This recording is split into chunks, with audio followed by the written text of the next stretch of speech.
ज़ोमैटो से cash on delivery shopping कैसे करें। आप ज़ोमैटो ऐप से कैश ऑन डिलीवरी शॉपिंग करना चाहते हो तो इस वीडियो को पूरा देखना। इसके लिए ऐप ओपन करना है, फिर आप जिस प्रोडक्ट को ऑर्डर करना चाहते हो आपको उस प्रोडक्ट पर क्लिक करना है। देन ऊपर आपको सर्च ऑप्शन भी मिलता है, आप सर्च पर क्लिक करेंगे। देन आपको जो प्रोडक्ट ऑर्डर करना है आप उसे यहाँ पर सर्च करेंगे, फिर वो प्रोडक्ट दिखाई देगा तो आपको सिंपली से उस प्रोडक्ट पर क्लिक करना है। देन फिर आपको उस प्रोडक्ट पर क्लिक करना है। प्रोडक्ट पर क्लिक करने के बाद कुछ इस तरह का दिखाई देगा। ऊपर आपको प्रोडक्ट का फ़ोटो दिखाई देगा, नीचे नेम एंड प्राइस शो होगा, नेम एंड नीचे प्राइस शो होगा। तो यहाँ पर आपको ऐड आइटम इस ऑप्शन पर क्लिक करना है। फिर नीचे कंटिन्यू ऑप्शन आएगा, कंटिन्यू पर क्लिक करना है।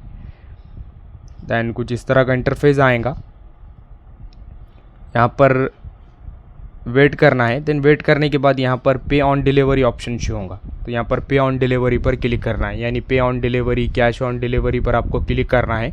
जैसे आप क्लिक करेंगे फिर आपका product cash on delivery order हो जाएगा।